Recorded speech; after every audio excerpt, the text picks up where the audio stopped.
séptimo semestre, y Gabriela Herrera, de séptimo semestre. Nuestro tutor adjunto del día de hoy es el doctor Erwin Rodríguez. Él es cirujano general, docente de planta, coordinador del programa y cátedra de cirugía general del Hospital Militar Central y de la Universidad Militar Nueva Granada. Vamos a dar 5 minutos para el resto de gente que se quiera unir y a las 7:05 vamos a empezar la charla.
Hola, buenas noches a todos.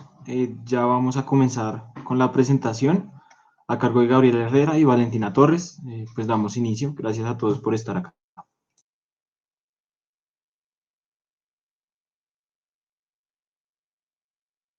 Bueno, buenas noches a todos, ¿cómo están? Mi nombre es Gabriela Herrera, soy estudiante de séptimo semestre y junto con mi compañera Valentina Torres de octavo semestre vamos a hablarles hoy sobre obstrucción intestinal. Bueno, también quería comentarles que al final de la charla va a haber un quiz por Kahoot, entonces pues para que preparen eso y pues estén listos. Listo, pues hoy les vamos a hablar sobre los siguientes temas, pues vamos a intentar cubrirlos todos y que esperamos que todos lo entiendan. Bueno, primero vamos a hablar sobre la anatomía. Como bien sabemos, el intestino delgado pues, es una estructura tubular que se va a extender desde el pilar hasta el ciego y tiene una longitud aproximadamente de 4 a 6 metros cuadrados. Va a constar de tres segmentos que van a estar situados en serie, el duodeno, el yeyuno y el ilion, y vamos a hablar de cada uno de ellos. Bueno, primero está el duodeno, perdón. El duodeno es el segmento más proximal, está situado en el retroperitoneo y está delimitado del estómago por el píloro. Él es inmediatamente adyacente a la cabeza y al borde del cuerpo inferior del páncreas y tiene, siendo la porción más corta del intestino delgado, una longitud de aproximadamente 25 centímetros. Él va a estar recubierto solo por peritoneo, a diferencia del yeyuno y el ilion, que van a estar recubiertos por mesenterio.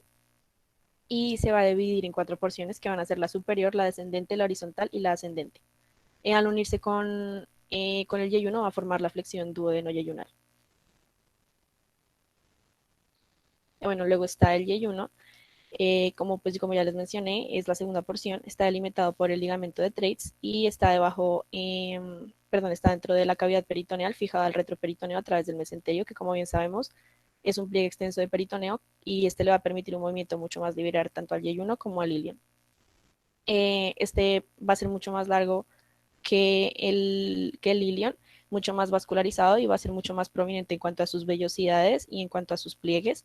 Tiene un diámetro de aproximadamente 4 centímetros y como se ve en la imagen va a ser mucho más vascularizado y su mesenterio va a ser mucho menos adiposo.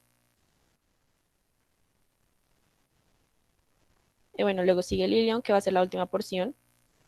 Importante del ilion, pues no hay una referencia anatómica que delimite realmente el yeyuno con el ilion. Por lo tanto, como que arbitrariamente se definió que el 40% de todo este segmento que se va a denominar yeyuno ileal, el 40% proximal lo vamos a definir como el yeyuno y el 60% distal lo vamos a definir como el ilion. Como bien ya lo dije, es mucho más pequeño que el duodeno, perdón, que el ilion, y tiene un diámetro de aproximadamente 3,75 centímetros. Sus pliegues van a ser mucho más delgados y sus pliegues van a ser menos prominentes y su pared va a ser mucho más delgada y va a ser caracterizado por la presencia de las placas de Peyer, que son un cúmulo de folículos linfoides que van a ser muy notorios en esta porción. Bueno, en cuanto a la irrigación, el duodeno va a estar irrigado por ramas de la arteria ciliaca y de la mesentérica superior. Y en cuanto al yeyuno y al ilion en la porción distal del duodeno, van a estar irrigados por los ramos yeyunales y los ramos ileales, que son ramas de la arteria mesentérica superior, que al anastomosar se van a formar arcos arteriales. El drenaje venoso va a estar dado por la vena mesentérica superior. Y el drenaje linfático va a estar dado por los ganglios linfáticos mesentéricos. Estos pues van a drenar hasta la cisterna del quilo, posteriormente al conducto torácico y van a terminar en la subclavia izquierda. Y la inervación simpática va a estar dada por el nervio esplácnico y la parasimpática por el vago. Listo, ahora vamos a hablar del colon. Bueno, el colon también es una estructura tubular, se va a extender desde la válvula ileocecal hasta el ano. En términos anatómicos y funcionales, se va a dividir en colon recto y conducto anal. Y se va a caracterizar porque su músculo longitudinal externo va a estar separado en tres tenias que van a converger en sentido proximal en el apéndice y distal en el recto. Listo, primero vamos a tener, pues como bien sabemos, el colon tiene cuatro porciones. La primera va a ser el colon ascendente. El colon ascendente está ubicado del lado derecho y se extiende desde el esfínter ileocecal hasta el colon transverso. Tiene una longitud de aproximadamente 25 centímetros de largo. esta parte del colon pues va a ir desde el ciego hasta la flexura hepática, que va a ser la curvatura que se va a encontrar junto al hígado, como bien su nombre lo dice, y su irrigación está dado por la arteria ileocólica y la arteria cólica derecha, que son ramas de la arteria mesentérica superior. Listo, luego va el colon transverso. El colon transverso, pues como su nombre lo dice, va a través del abdomen de forma horizontal, de derecha a izquierda.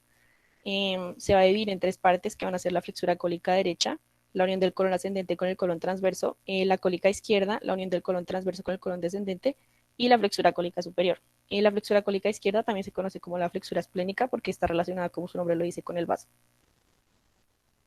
Listo. Luego va el colon descendente. El colon descendente pues va a ser la parte del colon que va a ir desde la flexura esplénica hasta el principio del colon sigmoide. Este es retroperitoneal en 2/3, en sus dos primeros tercios, y tiene mesenterio en otro tercio, que normalmente es un mesenterio un poco corto. La función del colon descendente va a ser almacenar alimento que luego va a ser vaciado pues, posteriormente en el recto y está irrigado por la arteria cólica izquierda. Listo, y por último está el colon sigmoide.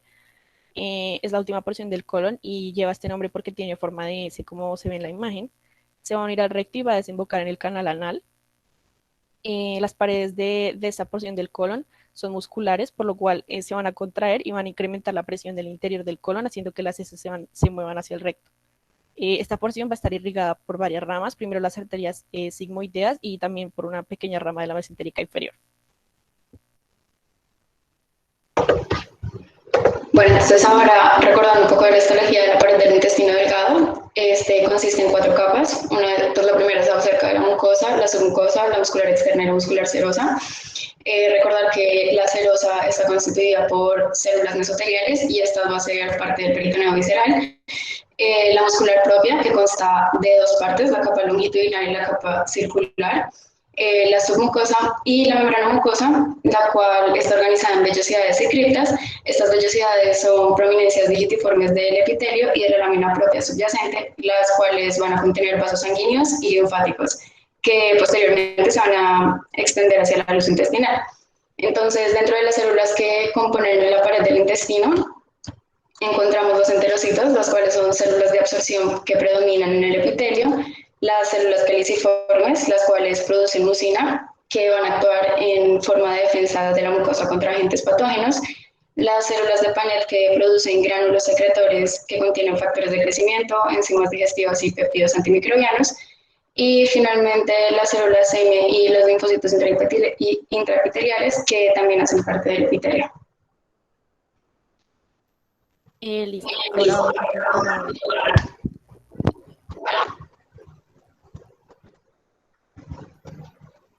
con la anatomía, con la embriología y el desarrollo pues de todo el intestino como tal. Vamos a empezar entonces recalcando que el primer precursor identificable y más importante del intestino delgado va a ser el tubo intestinal embrionario. Este se va a formar a partir del endodermo durante la 4ª semana de gestación. Este tubo intestinal se va a dividir en intestino anterior, medio y posterior. El intestino anterior le va a dar lugar al duodeno y el intestino medio le va a dar lugar al yeyuno y al ilion.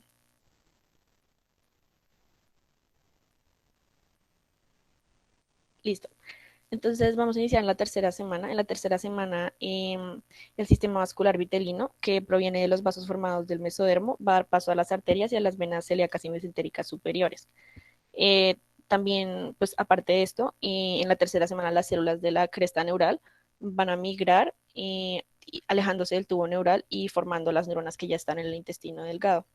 Luego en la 4ª semana, el mesodermo del embrión se va a dividir, ¿sí? Y una porción de este mesodermo se va a adherir al endodermo y se va a formar el peritoneo visceral. Y una porción se va a ir al ectodermo y va a dar paso al peritoneo parietal. A esta división mesodérmica va a dar paso a una cavidad celómica y esta cavidad va a ser la precursora de la cavidad peritoneal. Listo, luego en la 5ª semana pues se va a dar algo importante que es la rotación del intestino, que es característico del desarrollo, como lo ven en la imagen. Todo inicia cuando se hernia el intestino fuera de la cavidad celómica que ya les mencioné y va a comenzar a rotar en el sentido contrario a las manecillas del reloj sobre el eje de la arteria mesentérica superior que ya se formó. Posteriormente, pues esta rotación, perdón, vale, me la puedes devolver un poquito eso.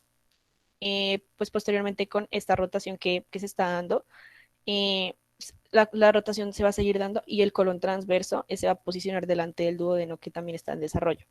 Y pues por último, el resultado va a ser, todo el resultado y la posición de todos los órganos se va a dar a partir de una rotación que se dio de 270 grados en el sentido contrario a las manecillas del reloj. Listo. Luego en la sexta semana, pues va, va a estar algo que se va a denominar el conducto vitelino, que es la comunicación entre el tubo intestinal y el saco vitelino. Cuando se reduce se va a formar el conducto vitelino. El conducto vitelino y el saco vitelino van a desaparecer hasta el final de la gestación. Sin embargo, en algunos casos este persiste formando el divertículo de Meckel, que es pues, una pequeña bolsa en el intestino delgado y puede causar diverticulitis, como lo pueden ver en la imagen. Luego en la novena semana se van a formar unas vacuolas dentro de la luz intestinal, perdón, dentro de la sustancia intestinal, y cuando estas coalescen se forma la luz del intestino.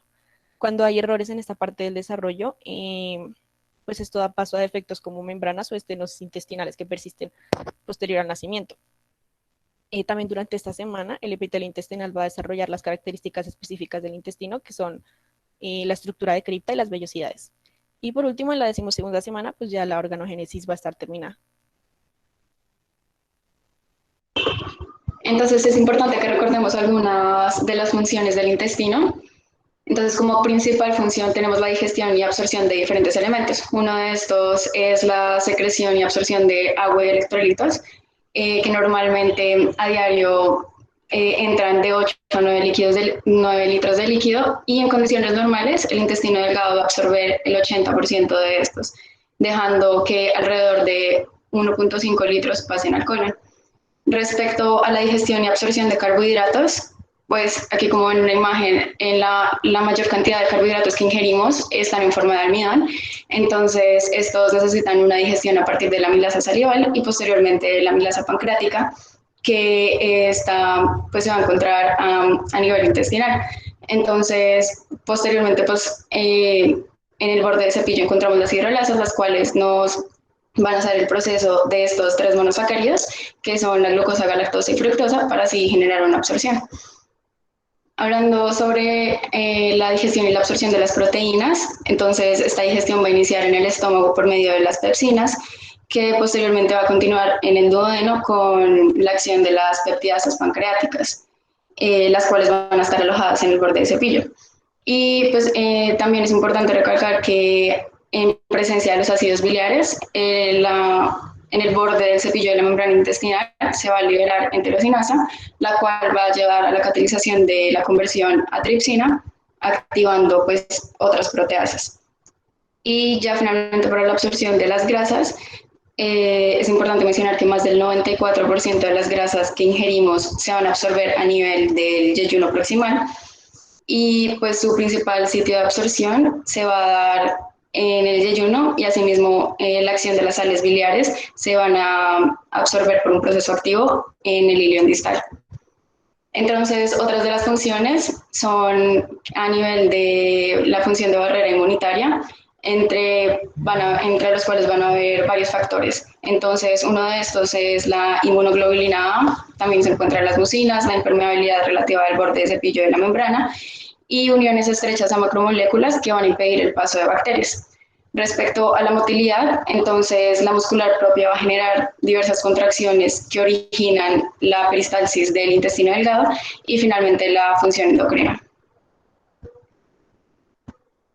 Listo, en cuanto a la epidemiología, bueno, pues lo más importante para que les quede claro de la epidemiología es que la obstrucción mecánica del intestino delgado es el trastorno quirúrgico que se va a encontrar con mayor frecuencia en esta parte del cuerpo y se puede clasificar según su relación con la pared intestinal. Entonces está la intraluminar, que se va a dar por cuerpos extraños o por cálculos biliares, la intramural, que se puede dar por tumores, estenosis inflamatorias relacionadas con enfermedad de Crohn u otras enfermedades inflamatorias, y las extrínsecas, que se va a dar por adherencias, hernias o carcinomatosis.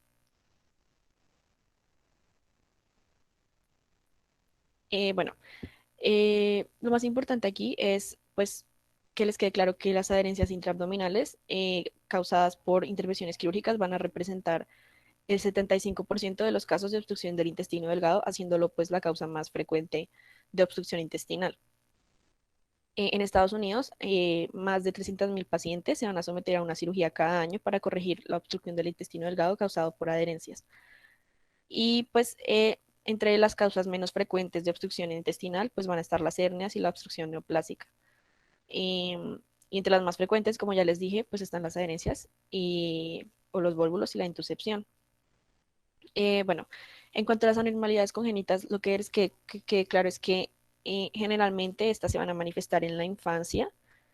Sin embargo, en ocasiones no se van a detectar y se van a diagnosticar por primera vez en pacientes adultos que van a presentar síntomas abdominales. En este caso, por ejemplo, ¿qué anormalidades congénitas hay que tener en cuenta? La rotación anormal intestinal, como lo mencionamos en la embriología, que hayan fallas en esa rotación que sea durante la quinta semana, y el vólvulo del intestino medio. También hay una causa rara de obstrucción intestinal, que es el síndrome de la arteria mesentérica superior. Esta se va a caracterizar porque la arteria mesentérica superior pues va a comprimir la tercera porción del duodeno cuando cruza sobre ella. ¿En qué casos vamos a considerar este trastorno en pacientes? Pues es un paciente joven que pues puede consultar por astenia y por síntomas crónicos que nos sugieran una obstrucción proximal del intestino. Entonces, ya respecto a la etiología, inicialmente vamos a clasificar las causas de la obstrucción intestinal en dos. Entonces encontramos las mecánicas y las no mecánicas. Las mecánicas son aquellas que se deben a una obstrucción física del lumen intestinal, que posteriormente me va a generar un aumento de la peristalsis en función de disminuir esta obstrucción.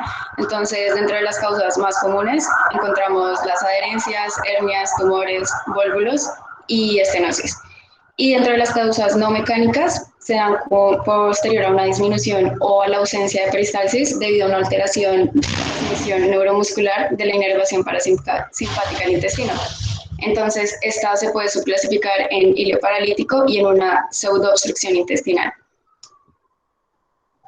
Entonces, como decíamos, las adherencias son la causa más común de obstrucción en el intestino delgado. Estas pueden representar hasta el 60% de los casos.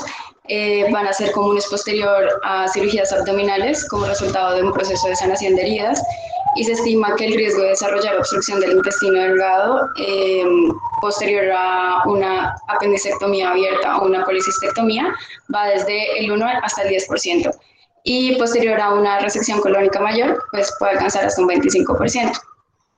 Entonces, respecto a la fisiopatología de la formación de estas adherencias, tenemos que va a ocurrir una lesión quirúrgica a nivel de peritoneo, en el cual pues, se va a generar un sangrado. Y esto me va a generar un aumento de la permeabilidad vascular con posterior extravasación de líquido rico en fibrinógeno. Entonces, esto lo que va a hacer es producir una respuesta inflamatoria, se va a generar una activación del sistema de coagulación que pues me va a generar la formación de la trombina. Entonces, pues necesitamos la trombina para hacer una conversión de fibrinógeno a fibrina, y la fibrina va a ser como nuestro principal actuador, ya que este nos va a ayudar a restaurar el tejido lesionado. Entonces, cuando la fibrina empieza a actuar, esta nos va a dejar residuos de fibrina y se va a depositar a lo largo de diferentes superficies peritoneales. Entonces, ¿qué pasa cuando tenemos una disregulación a nivel de la actividad fibrinolítica local o cuando tenemos una disminución de la angiogénesis?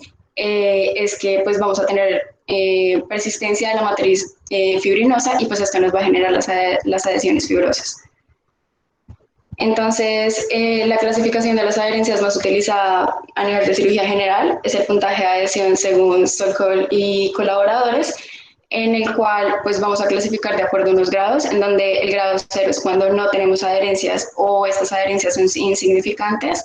El grado 1, que va a hacer referencia cuando tenemos adherencias transparentes y fáciles de reparar mediante disección Roma. El grado 2, que es cuando tenemos adherencias en donde es posible separarlas por disección Roma, sin embargo, pues no es necesaria una disección cortante y requiere inicio de vascularización. El grado 3 es cuando tenemos una lisis de las adherencias mediante disección cortante y tenemos ya vascularización clara. Y el grado 4, que es cuando tenemos la lisis de adherencia únicamente por disección cortante, los órganos se encuentran fuertemente adheridos y es muy difícil la prevención del daño orgánico.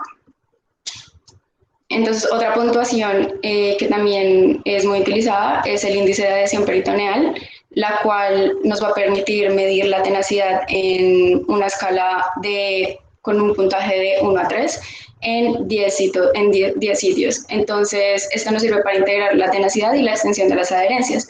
Entonces, pues aquí vemos que va muy correlacionado de respecto a la clasificación anterior, ya que pues graduamos en 3 puntos y pues aquí están los 10 sitios anatómicos que mencionaba. Entonces, pues este es el único puntaje que ha sido validado como pronóstico para la convalecencia después de una cirugía y también nos permite validar el riesgo de lesiones durante la desciolisis. Entonces, pues la desciolisis hace referencia a la liberación de las adherencias, sea por disección roma o cortante durante la cirugía. Y el abordaje laparoscópico parece disminuir el riesgo de estas adherencias hasta un 45%. Además, por mencionar que el sitio más común de la formación de adherencias se da entre el epiplón mayor y el cierre de la línea media. Sin embargo, pues estos puntos rara vez van a resultar en una obstrucción intestinal. Y también mencionar que los factores de riesgo para el desarrollo de las adherencias van a incluir el número de intervenciones, que pues a mayor número de intervenciones vamos a tener pues, un factor de riesgo más alto, antecedentes de peritonitis y que el paciente tenga una edad menor a 60 años. Entonces, como parte de la prevención de las adherencias, pues tenemos unos adyuvantes que van a ser pues, las barreras de adhesión que se pueden producir en varias formas. Estas pueden ser por membranas sólidas, por geles y por líquidos. Y su función es que actúan como espaciador que separa la superficie lesionada del peritoneo, permitiendo que éstas sanen sin generar uniones fibrosas. Entonces, es importante mencionar que en estas barreras, al momento de la cirugía y de posicionarlas, van a tener una absorción en los próximos 7 a 10 días y estas sirven pues para evitar la respuesta adherencial. Sin embargo, pues no nos van a impedir todo riesgo de formación de adherencias, pero pues sí nos reducen en gran porcentaje. Entonces, pues dentro de las barreras más conocidas están las carboximetilcelulosa y el bronato, en la cual está comercializada como Ceprafilm. Pues esta es una barrera sólida. Tenemos barreras sólidas también como la celulosa regenerada oxidada, comercializada como Intercid, la icodextrina, que es una barrera líquida, conocida como Adepto, y el polietilenglicol, que es una barrera de gel, comercializada como Spray Shield o Spray Gel. Otra causa muy común de obstrucción intestinal son las hernias. Dentro de las más comunes están las hernias inguinales. También otra de las causas con menor frecuencia pues, de incidencia están las hernias ventrales posoperatorias y la hernia obturatriz.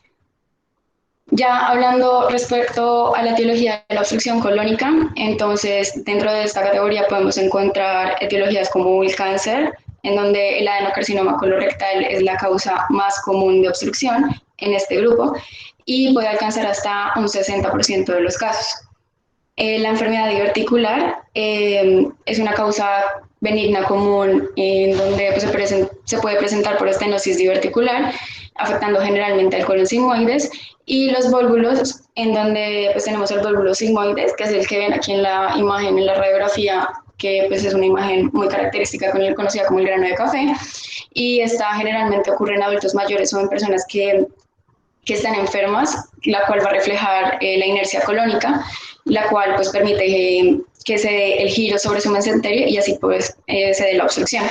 Y el vólvulo secal, que es más raro, se produce más en pacientes jóvenes y usualmente va a reflejar la rotación incompleta del intestino medio. Listo. Bueno, vamos a hablar sobre la fisiopatología de la obstrucción intestinal. Entonces, bueno, cuando ocurre la obstrucción intestinal, pues se va a dar una acumulación de gas que va a venir principalmente del ingerido y este va a contener en su mayor cantidad nitrógeno que pues no se absorbe bien en el intestino delgado. Y también se va a dar una acumulación de líquido, el cual va a estar compuesto tanto del líquido ingerido como el líquido que proviene de las secreciones gastrointestinales generadas por la estimulación del epitelio intestinal, eh, que pues va a ser estimulado por la misma obstrucción. La acumulación tanto de este gas como de este líquido se va a dar en la luz intestinal proximal al sitio de la obstrucción. Entonces, esta acumulación va a causar un aumento de las presiones tanto intraluminales como intramurales, llevando a una distensión intestinal. Bueno, cuando ocurre esta obstrucción, la luz del intestino, que normalmente es estéril, se va a convertir en un ambiente propicio para que se cultiven diversos microorganismos, incluso pues, del mismo contenido del intestino. Durante esto, el paciente va a presentar episodios eméticos a modo de reflejo, lo cual va a aumentar el déficit de líquidos y electrolitos, y también se va a presentar deshidratación por la pérdida de líquido intraluminal que ya les mencioné. Por esto, pues el paciente puede evolucionar a una hipovolemia, la cual va a favorecer una falla orgánica múltiple y posteriormente una translocación bacteriana. Hay algo que es importante que les mencione, y es que cuando la presión intramural es lo suficientemente alta, se va a deteriorar la irrigación microvascular del intestino. Esto va a llevar a una isquemia intestinal. A este trastorno se le conoce como obstrucción intestinal estrangulante y es pues el peor desenlace que puede tener una obstrucción intestinal. Bueno, este proceso estrangulante va a, pues, va a evolucionar a una necrosis y posteriormente a una perforación intestinal, causando que se derrame el líquido intestinal y posteriormente esto lleva a un shock séptico. Bueno, en cuanto a esto es importante que les hable sobre dos casos que pueden ocurrir. El primero es en una obstrucción parcial del intestino delgado. Como su nombre lo dice, pues solo hay una porción ocluida de la luz intestinal. Esto va a permitir el paso de un poco de gas y un poco de líquido, como, pues, por lo que no está completamente obstruido. Esto quiere decir que la progresión de la fisiopatología que les acabo de mencionar va a ser mucho más demorada en comparación con una obstrucción completa. Esto hace que en una obstrucción parcial sea menos probable que haya un estrangulamiento. Sin embargo, hay otra forma de obstrucción, que es la obstrucción de asa cerrada, que es una forma muy peligrosa de obstrucción, en la que un segmento del intestino se va a obstruir en sentido proximal y distal. Entonces, en este caso, la acumulación de gas y de líquido que se va a formar, como les mencioné, no va a poder escapar por ninguno de los dos lados, y esto va a provocar que la progresión sea mucho más rápida y sí se dé un estrangulamiento. Bueno, entonces respecto a la clínica, tenemos 4 características cardinales. Inicialmente pues, está el dolor abdominal tipo cólico, el cual usualmente es la manifestación inicial, y cuando tenemos una obstrucción de intestino delgado, es frecuente que se dé de inicio abrupto y severo.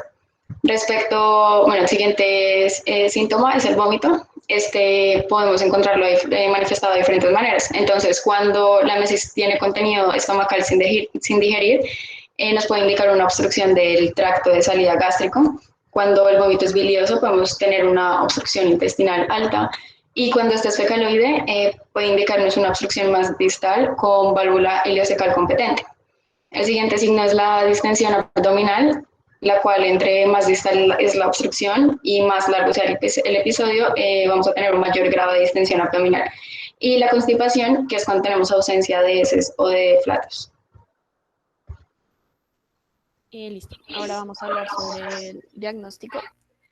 Entonces, los objetivos del diagnóstico principalmente van a ser distinguir una obstrucción mecánica de un hilio, determinar la causa de la obstrucción, diferenciar una obstrucción parcial de la total, como ya les mencioné en la fisiopatología, y distinguir una obstrucción simple de la que se acompaña de estrangulamiento. Entonces, deben pues, obtenerse ciertos elementos importantes del interrogatorio. Primero, pues, operaciones o cirugías previas en el abdomen que nos puedan sugerir la presencia de adherencias, que como bien sabemos es la causa más común. La existencia de trastornos abdominales, ya sea cáncer intraabdominal o enfermedad intestinal inflamatoria, que nos puedan proporcionar información sobre la causa de la obstrucción. Y también debe evaluarse meticulosamente la presencia de hernias, principalmente en regiones inguinal y femoral. Listo. Entonces, inicialmente, cuando se sospecha de una obstrucción, de entrada vamos a hacer una radiografía. Esta radiografía se va a realizar en serie abdominal. Esta serie consiste en una radiografía del abdomen con el paciente en decúbito dorsal, una radiografía abdominal con el paciente pues, de pie en bipedestación y una radiografía de tórax también en bipedestación. ¿Qué hallazgos vamos a encontrar pues, en esta serie abdominal? Vamos a encontrar una triada que va a ser asas de intestino dilatadas en más de 3 centímetros en el diámetro, la presencia de niveles hidroaéreos en las radiografías en bipedestación, y escasez de aire en el colon. Que es importante pues, sobre este examen, tiene una alta sensibilidad, sin embargo su especificidad puede ser baja, porque digamos el hilio y la obstrucción del colon también tiene datos similares, o sea, los hallazgos son similares en la radiografía. Entonces, pues puede haber la presencia de falsos positivos. Y pueden haber falsos negativos cuando el sitio de la obstrucción se va a localizar en el intestino delgado proximal y cuando la luz intestinal está llena con líquido, pero no con gas.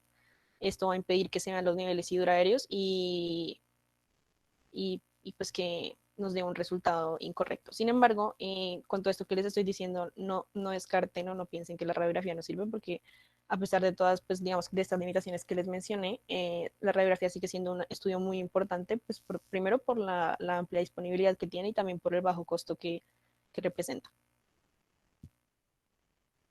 Listo, entonces en esta imagen les muestro, en la primera imagen les muestro una radiografía simple en decúbito supino.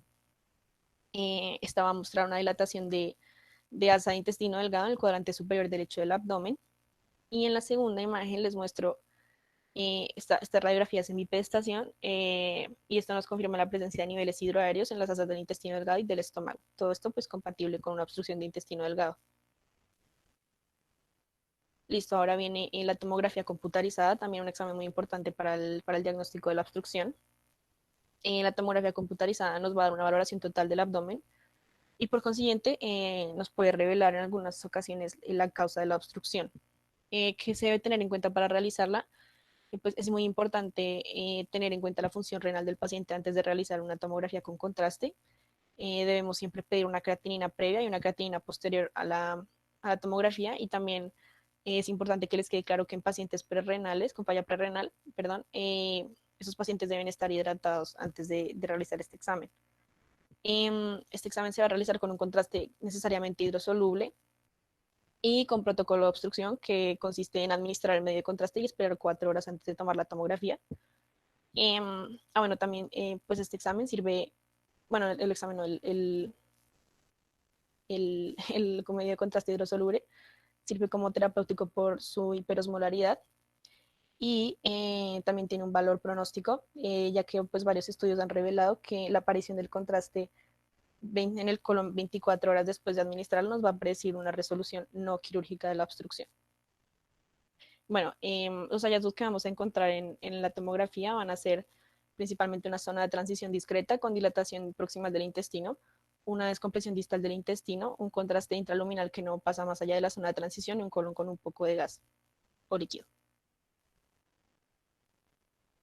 Listo. En la primera tomografía que les muestro, este fue un paciente que ingresó con signos y síntomas de obstrucción intestinal. Esta imagen muestra unas asas intestinales muy dilatadas, con hilio terminal y el colon ascendente descomprimidos, como lo pueden ver, la flecha que señala una I señala el hilio terminal y la C el colon ascendente. Esto nos sugiere una obstrucción completa de la parte distal del intestino delgado.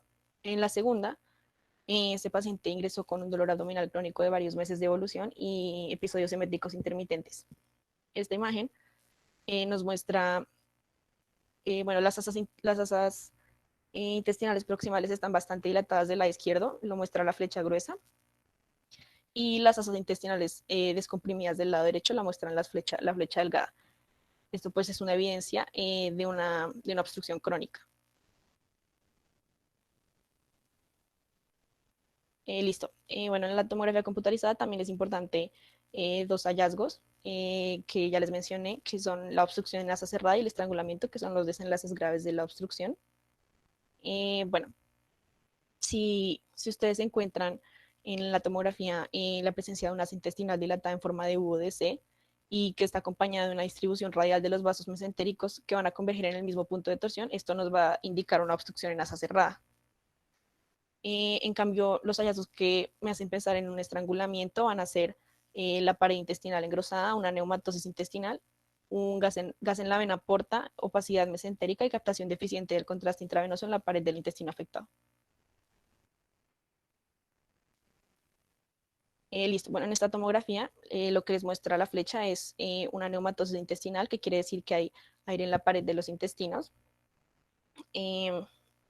bueno, la causa en este caso, en esta radiografía, pues fue una isquemia intestinal, en esta tomografía, perdón.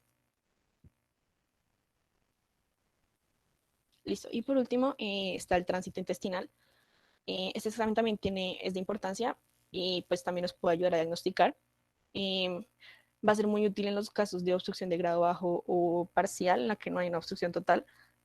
Y nos va a ayudar a identificar si la obstrucción es parcial o total y si es alta o baja. Y es una alternativa en caso de que no tengamos, pues que no se pueda realizar una tomografía.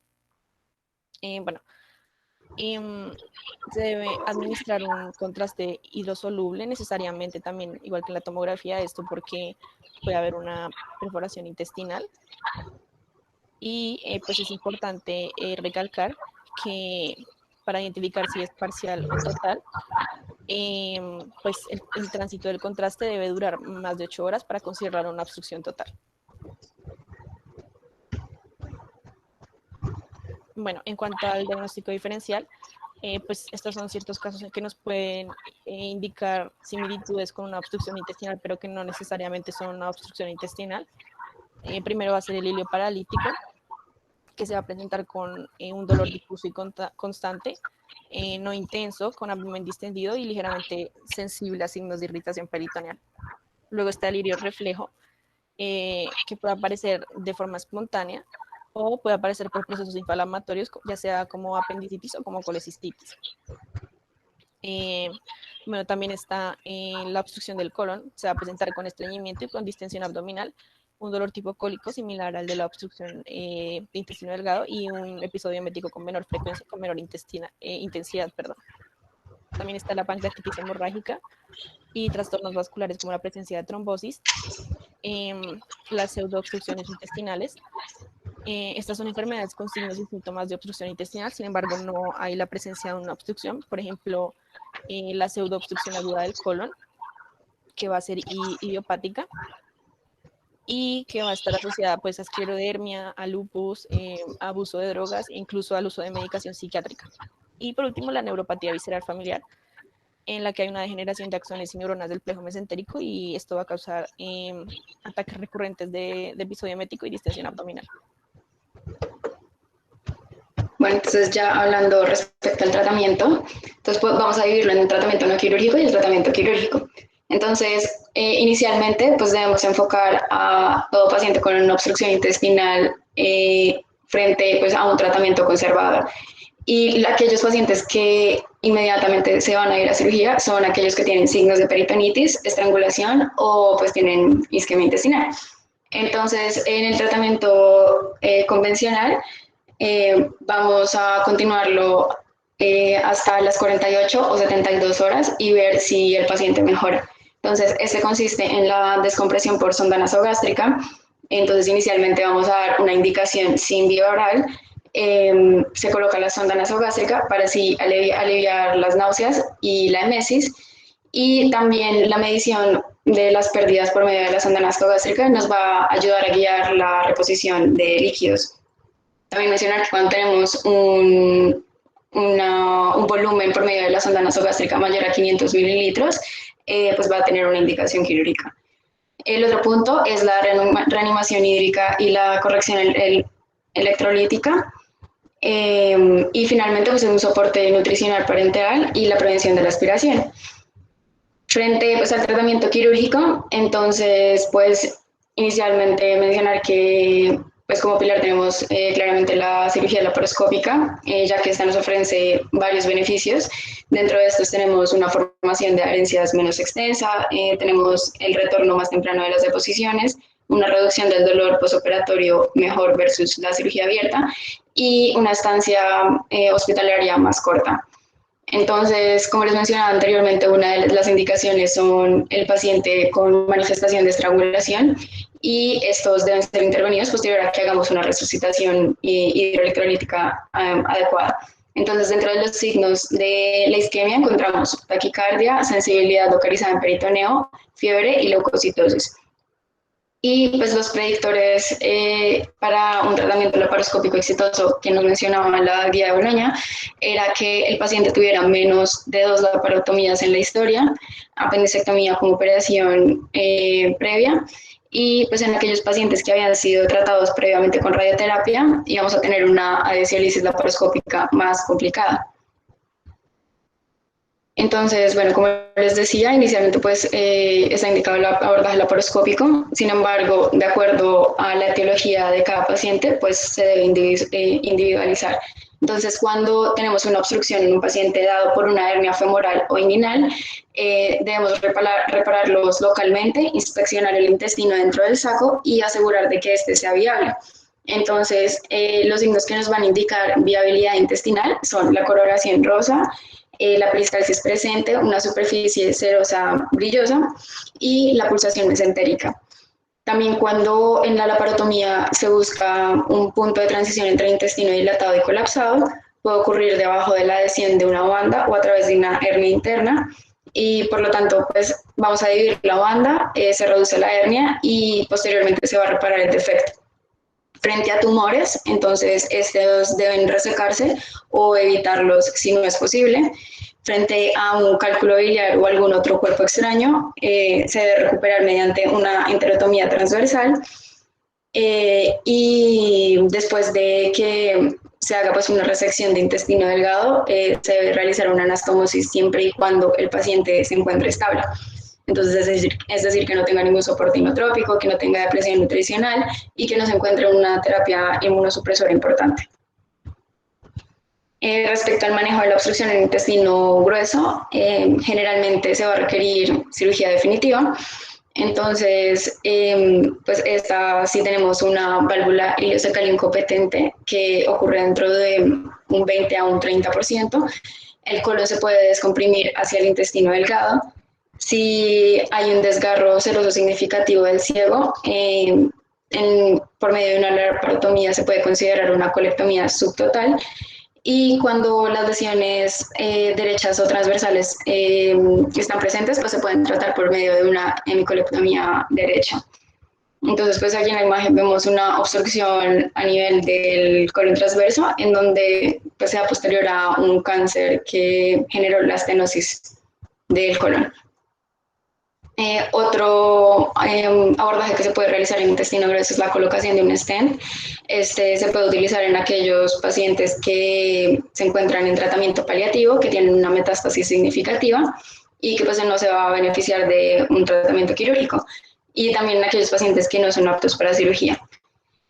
Y el volvulus se puede realizar por medio de una sigmoidoscopia que puede ser diagnóstica o terapéutica y en algunos casos se requiere la descompresión endoscópica.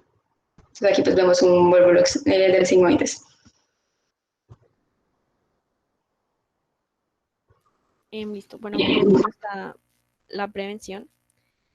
Bueno, lo más importante que quede claro en cuanto a la prevención es pues, la prevención de las adherencias postoperatorias.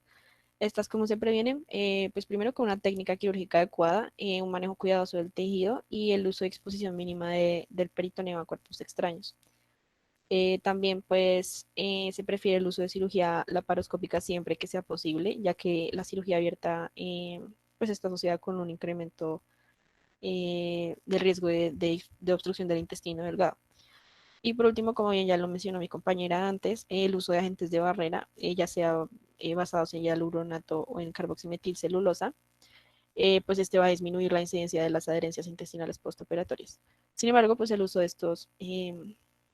pues de estos agentes se va a dejar a criterio del cirujano, tomando en cuenta la consideración del contexto clínico. Y ya, muchas gracias.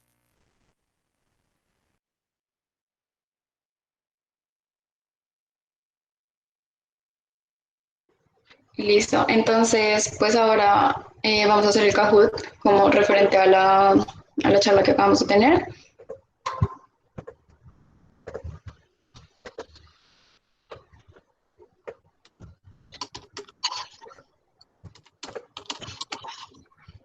Hay premios, ¿cierto? Por lo menos una paliza.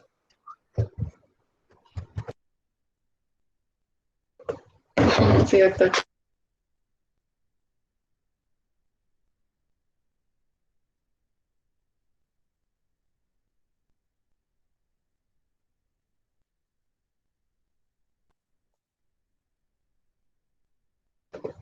Listo, entonces pueden ir ingresando de una vez el código.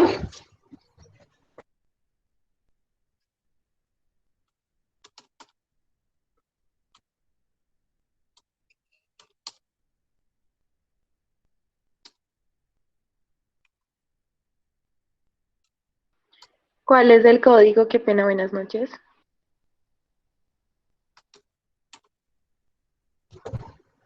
Erin, ¿está saliendo la pantalla?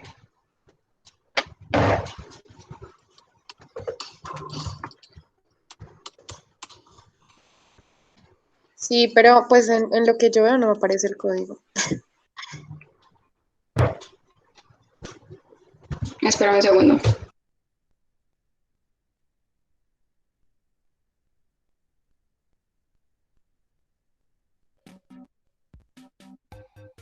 Ya, ahora sí, gracias. Listo.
Hola a todos. Oigan, pues se nos pasa ahorita, pero ahorita este espacio si quieren está abierto si alguno tiene dudas, pues antes de hacer el Kahoot.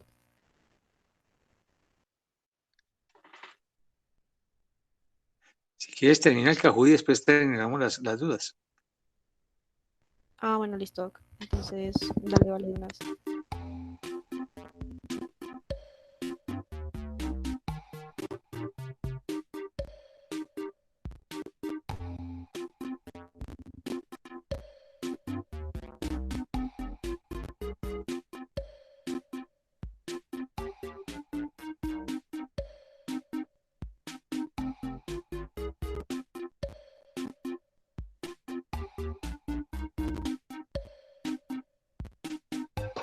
Iniciamos ya.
Listo, entonces falta alguien, podemos empezar ya.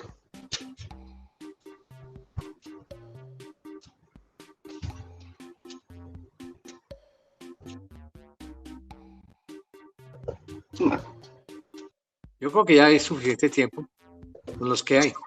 Listo.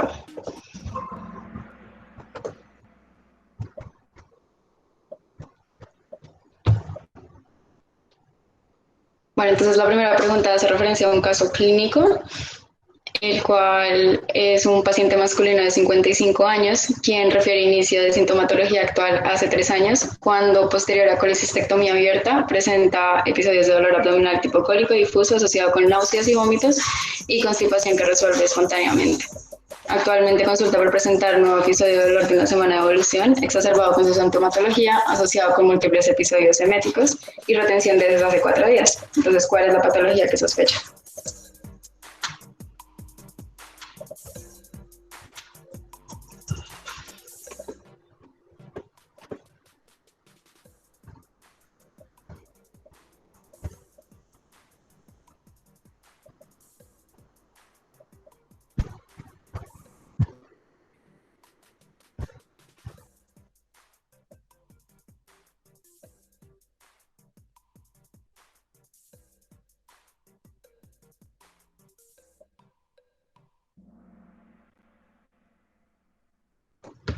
Listo, entonces pues sí correspondía a una obstrucción intestinal.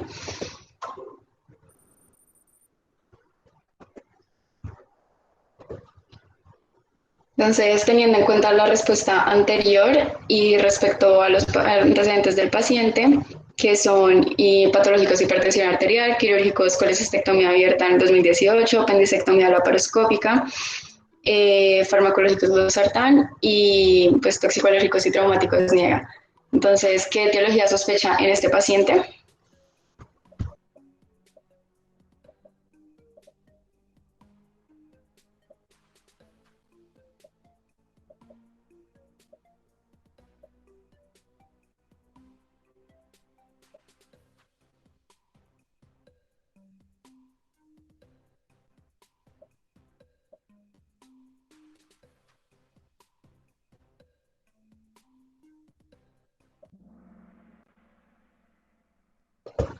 Bueno, entonces, pues la respuesta a estas eran adhesiones.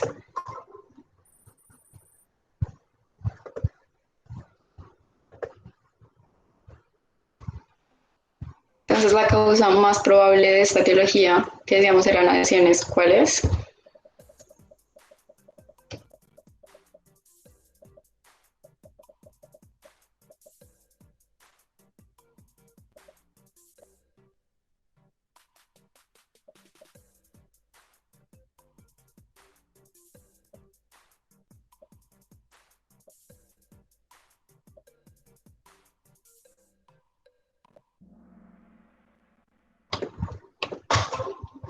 Listo.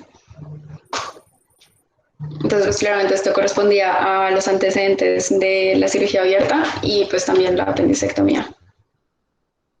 Entonces, verdadero o falso, esta obstrucción sería de tipo no mecánica.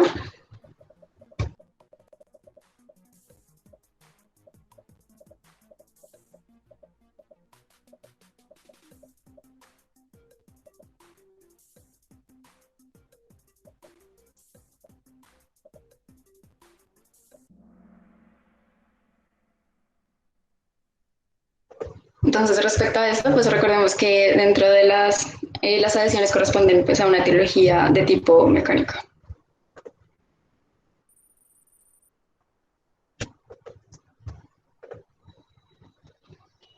Entonces, respecto a este paciente, ¿cuál es el examen paraclínico inicial para el estudio de una posible obstrucción intestinal?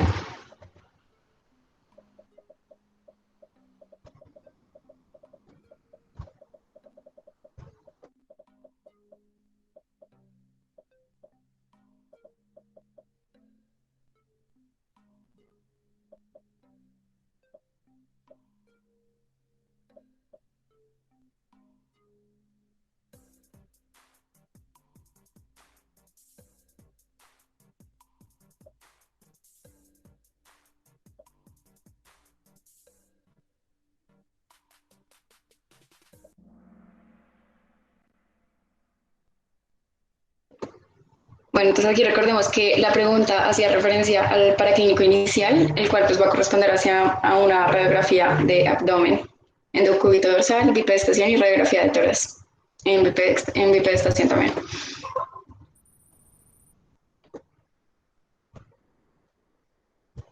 Entonces Entonces, respecto a los signos de obstrucción con estrangulación, ¿cuál de estos no hace parte?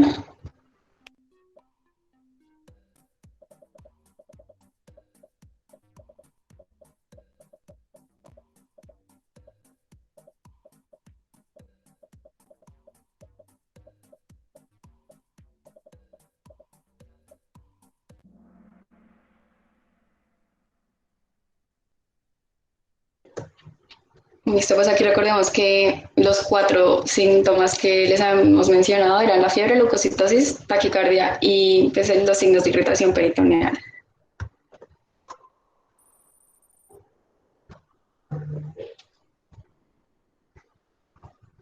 Entonces, aquí respecto a la radiografía que se muestra, ¿cuáles son los hallazgos radiológicos?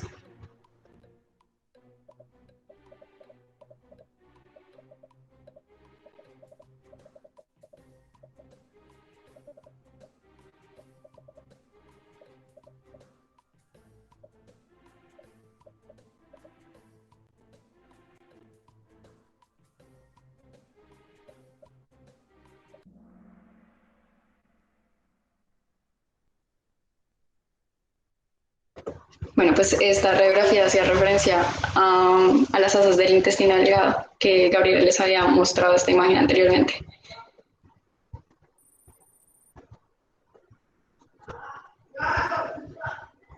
Entonces, ¿cuál sería la indicación terapéutica inicial que le daría a este paciente? Recordemos que ese paciente es un paciente crónico que tiene pues antecedente de colecistectomía abierta, tiene 3 años con, con esta sintomatología y exacerbó en la última semana.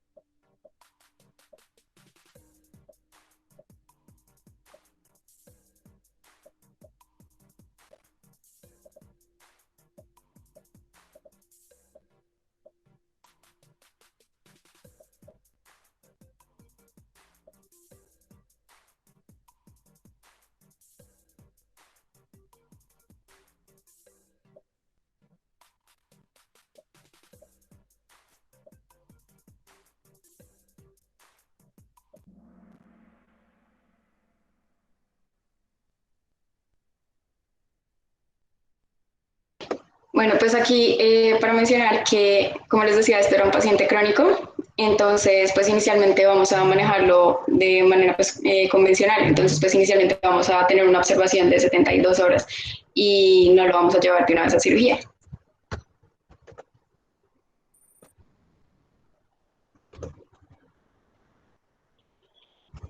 Y entonces respecto a estas opciones, ¿qué cuadro clínico se presenta como urgencia quirúrgica?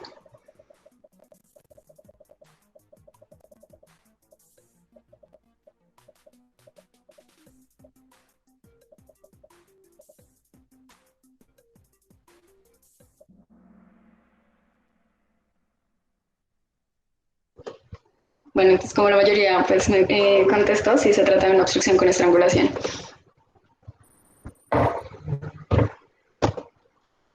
Y finalmente, ¿cuál de los siguientes signos no es un signo de viabilidad intestinal?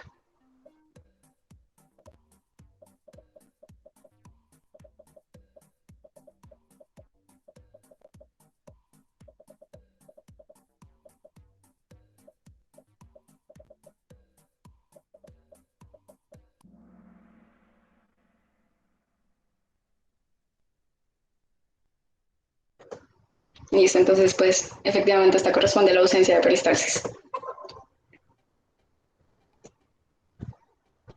Entonces ya aquí pues Vale Polanco que se encuentra en tercer lugar, Camila Pinzón de segundo y en primer lugar tenemos a Daniela Convaris. Entonces pues felicitaciones a todos y gracias por participar. Y Daniela, ¿de qué semestre es? De séptimo, doctor.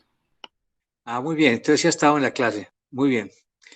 Nos te reunimos después para darte un premio. Bueno, Gracias, doctor. listo. Ya pues ustedes vieron, es un repaso importante de obstrucción intestinal. y,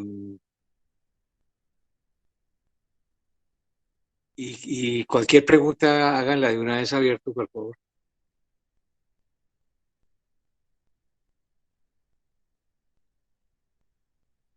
Niñas, miren el chat y vayan Buenas contestando noches. las preguntas. Sí, doctor. Doctor, una pregunta es que no me quedó claro porque el paciente se dejaba en observación 72 horas primero y antes de llevarlo a cirugía. Eso es la metodología, eso está contemplado en las guías de Boloña también, ¿no? El tratamiento inicial de todo paciente con obstrucción intestinal es el tratamiento médico. Y el tratamiento médico corresponde a suspender la vía oral, la colocación de un sistema de drenaje, la recuperación hidroelectrolítica de estos pacientes y se espera la evolución del paciente. Acuérdate que entre menos opere uno de estos pacientes con obstrucción intestinal, excepto de que tenga una indicación absoluta de llevarse a cirugía, valga decir, una evidencia de perforación intestinal, una peritonitis o empeoramiento del cuadro clínico con leucocitosis, una acidosis metabólica, evidencia de perforación, neumoperitoneo. Entonces, excepto de que el paciente tenga una indicación absoluta de llevar a una cirugía emergente, se hace siempre el tratamiento médico. Y como lo dijeron las doctoras, parte del tratamiento médico, después de que se ha instaurado el tratamiento, es realizar la tomografía después de las radiografías, que son las que inicialmente le dan a uno la confirmación del cuadro clínico. Ya cuando uno desea saber si hay alguna otra patología concomitante y si el paciente tiene una obstrucción intestinal completa o no, se hace una tomografía con protocolo para la obstrucción intestinal en la cual se ingiere el líquido hidrosoluble y se esperan 4 horas después para mirar cuál es el tránsito intestinal adecuado. Entonces, ese medio hidrosoluble que es hipertónico, en muchas oportunidades se convierte en terapéutico y produce que el paciente tenga deposiciones abundantes y que básicamente como que se desobstruya. Si un paciente no produce eso y el paciente continúa mal, pues seguramente va a terminar en cirugía. Pero el tratamiento siempre inicialmente es médico. ¿Ok, Nicolás? Listo, doctor, muchas gracias, sí, señor. ¿Sí te quedó claro? Sí, señor. Bueno, entonces miremos a ver qué más preguntas habrá para que respondan nuestras panelistas. ¿Alguno tiene otra pregunta?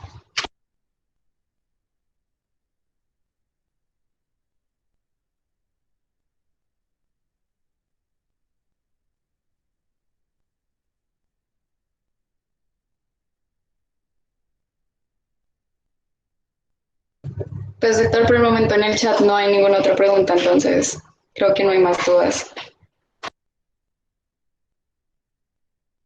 El presidente el presidente de esta actividad, ¿quién es? ¿Carlos?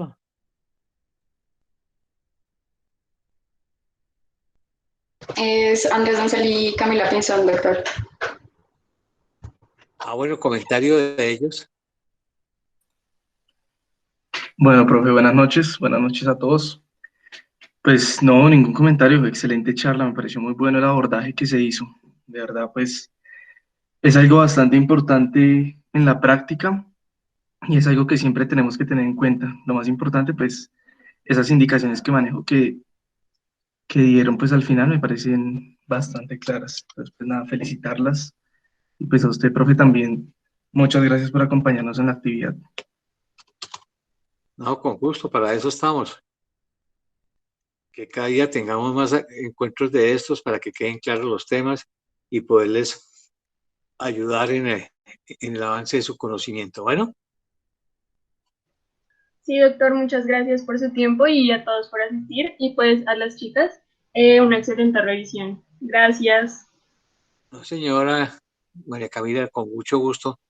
Entonces ya después nos pondremos de acuerdo con la ganadora para hacerle llegar un detallito. Bueno, Doctor, no pueden ser los dos primeros. ¿qué? No pueden ser los dos primeros. No, el primero. Ay, doctor. Bueno. ahorita nos reunimos con las chicas y ya nos reuniremos con ella y lo pensamos. Bueno. Bueno, sí, señor. Gracias. Bueno, chao. Que estén Feliz bien. noche. Ok, chao, chao. Gracias. Gracias a todos. Chao, niñas. Nos vemos. Y niños, feliz noche. Gracias, doctor. Feliz noche. Con gusto. Chao, chao. Gracias, doctor.